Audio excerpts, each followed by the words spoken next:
The light goes out. For a few seconds, before your eyes fully adjust, the room turns into something faintly unfamiliar. The chair in the corner isn't quite a chair anymore. The hallway isn't quite the hallway you walked through an hour ago. You know, rationally, completely, without a shred of genuine doubt, that nothing in that room has actually changed. You still check anyway. Some part of you, a fully grown adult, with electricity running through the walls, with a phone flashlight sitting an arm's length away on the nightstand, still performs a small, quiet scan of the dark before you can fully let yourself relax. That response isn't some strange personal quirk unique to you, and it isn't something you were ever supposed to have outgrown by now. It's a piece of extremely old, extremely well-justified software running exactly as designed. And for more than 99% of the time it's existed inside creatures like us, it was actively keeping you alive. What follows will walk through exactly why your eyes fail you specifically in the dark, why that failure was once genuinely fatal, and why the alarm itself never received the memo that the world eventually changed. Nearly every child on record goes through a phase, usually somewhere between the ages of 2 and 6, of genuine, entirely involuntary fear of the dark, regardless of culture, regardless of parenting style, regardless of whether they've ever once been told a single scary story by anyone. Most adults never fully lose it either. They just get considerably better, over time, at not admitting it out loud to other people. That kind of remarkable consistency, showing up the same basic way across every population researchers have actually studied, is exactly the signature of something genuinely built into the hardware itself, not something casually picked up from a movie or a bedtime story. If this were purely cultural, you'd expect to find at least a handful of societies somewhere that raised children entirely free of it. Nobody has ever actually found one. Here's the first piece of the puzzle worth understanding. Your eyes are genuinely, measurably bad at this specific task. Human vision evolved heavily favoring color perception and fine visual detail in daylight conditions, at the direct biological cost of low light sensitivity. Compared to many nocturnal predators, whose eyes are built almost entirely around gathering as much dim available light as physically possible, human night vision is significantly weaker across the board. In the dark, you lose color perception almost entirely, lose fine detail resolution, and lose reliable depth perception all at once. Exactly the kind of information you'd most desperately want available if something genuinely dangerous happened to be approaching you. Every other sense you have stays roughly the same in the dark as it was in daylight.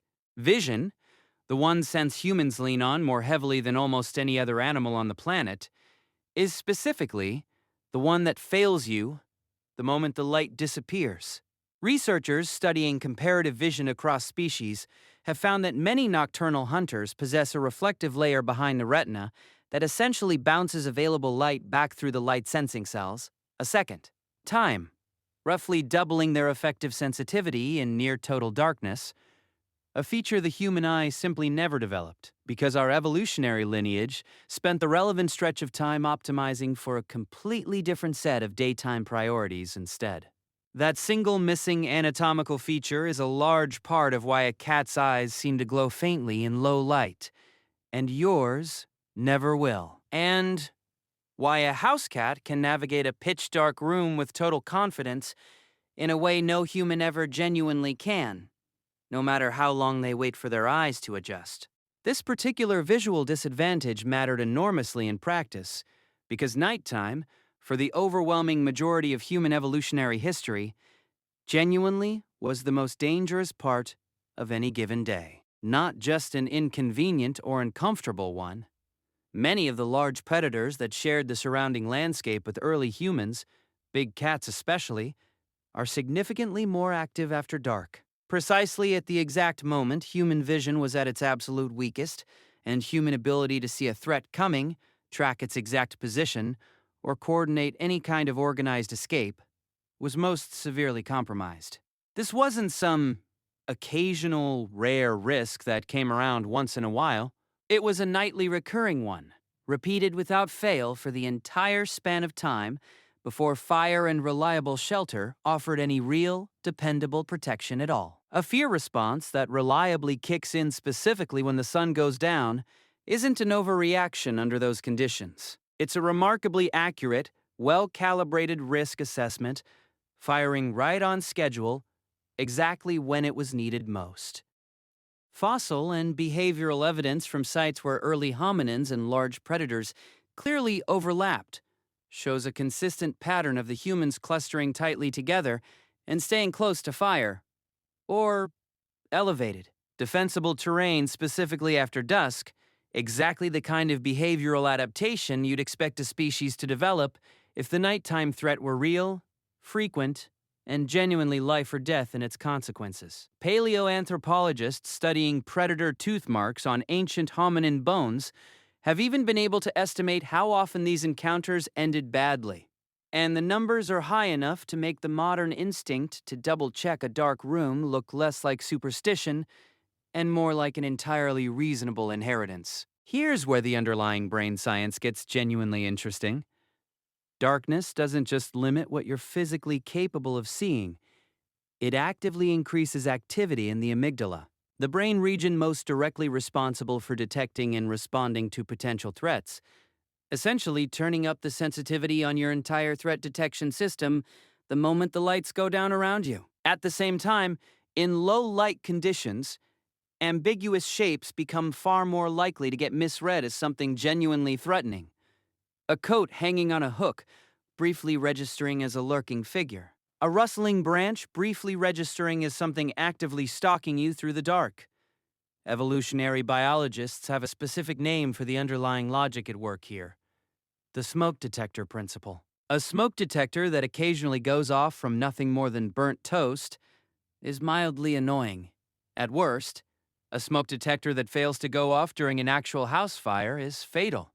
At worst.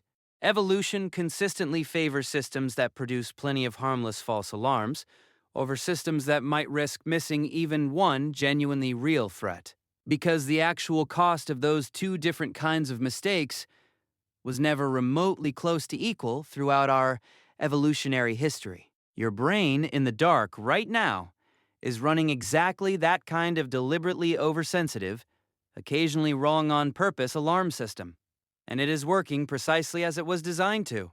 Researchers who study anxiety and threat perception more broadly have found that this same oversensitive bias intensifies further under conditions of fatigue, stress, or unfamiliarity with a given environment, which helps explain why an unfamiliar dark room, like a hotel room on a first night, reliably produces more of this response than your own dark bedroom does, even though the actual physical risk in both rooms is essentially identical. Familiarity itself, it turns out, does a surprising amount of the calming work here, quietly telling the alarm system that this particular dark space has been checked before and found safe, even though nothing about the actual darkness in the room has changed un bit.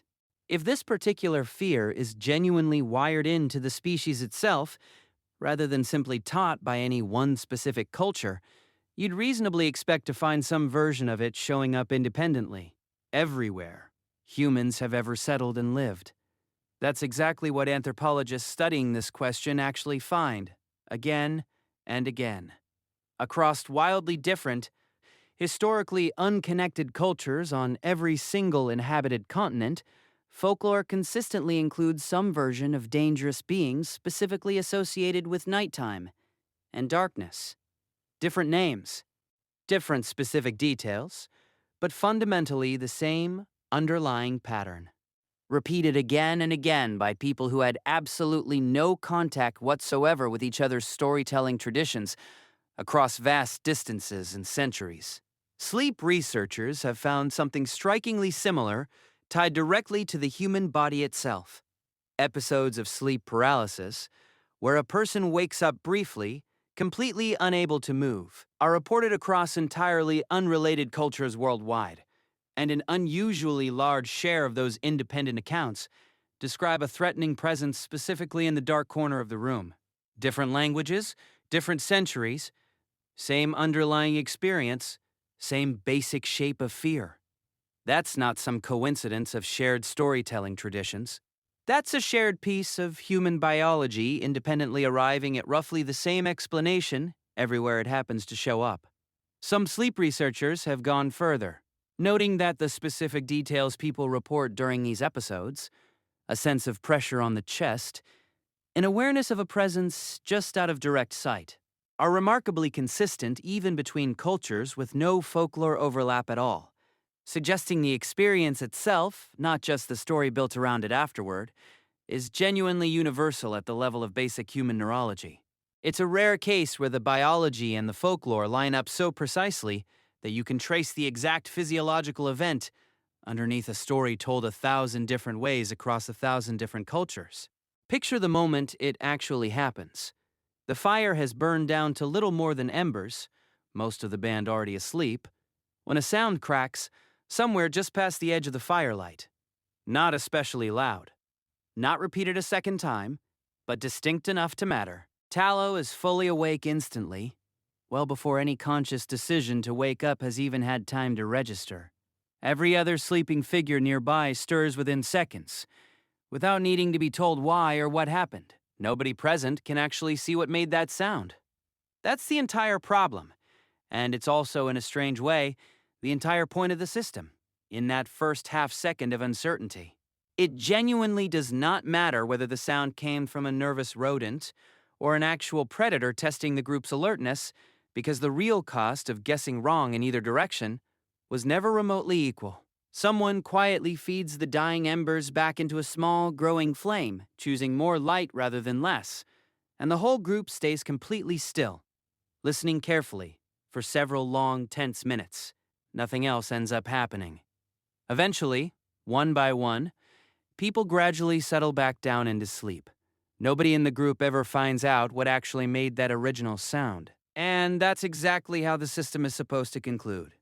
Not with a clear answer, just with enough caution held for exactly as long as the genuine uncertainty actually lasted. And not 1 second longer than that. In the morning, nobody mentions it again. There's no debrief, no discussion of what it might have been. The uncertainty simply gets absorbed back into an ordinary day, filed away without ever needing to be resolved. Because resolution was never actually the point of the alarm in the first place. Survival through the uncertain window was. The band moves on to the day's gathering and hunting exactly as if nothing had happened, because, from the system's point of view, nothing actually had. The alarm did its job. The group survived the night. And that was always the entire assignment. Here's the turn. For the overwhelming majority of the time this alarm system has existed inside creatures like us, darkness was genuinely, reliably dangerous in a very literal sense. And there was simply no way to make it stop entirely. You learned to manage it carefully, you didn't get to switch it off completely. Then, only around a century and a half ago, electric lighting finally began to spread widely enough that, for the very first time in the entire history of our species, most people gained the ability to banish real darkness from their immediate environment at will, instantly, with nothing more than a flick of a switch. On the timescale, this particular fear response actually evolved across. 150 years isn't even a meaningful rounding error. Your amygdala has no built-in concept that electric light exists as a category at all. It's still running the exact same threat assessment program originally built for a world where the dark, genuinely and unpredictably, might well contain something that actively wanted to kill you. It just so happens that in the specific room you're standing in tonight, that particular danger is almost never actually true anymore, and hasn't been for generations. The gap between how the alarm behaves and how the world actually works has only ever widened since electric light first arrived, decade after decade, without the alarm itself ever once receiving so much as a partial update to account for any of it. You checked the dark corner of a locked room in a building, with fully working electricity and a charged phone sitting right in your hand. They checked the dark edge of a firelit camp, with nothing more than raw instinct and the people sitting right beside them. You know, with total, complete logical certainty that nothing is actually out there tonight. They never had the luxury of that same certainty and being genuinely wrong about it, even just once, could end absolutely everything for the entire group. Your alarm still fires exactly as hard as theirs once did, because the underlying mechanism was never actually built to check whether the modern world had gotten meaningfully safer over time, only to notice, instantly, that the light had gone away. You are not childish, and you are not behind some imaginary schedule, for still feeling this exact same thing at your current age. You are carrying a threat detection system that worked well enough, reliably enough, for long enough that it's still fully here, completely intact, inside you, right now, just occasionally sounding an old alarm for a danger that, most nights in most ordinary rooms, simply isn't actually there anymore. That doesn't mean the feeling isn't real in the moment it happens, and it doesn't mean you should expect it to simply switch off just because you now understand the mechanism behind it. Understanding an alarm doesn't silence it. It just means you get to recognize it for what it actually is the next time it goes off. An old, careful system doing its job, not a verdict on your own courage or maturity. And certainly nothing to feel embarrassed about the next time it fires. This has been Foxholes Stories.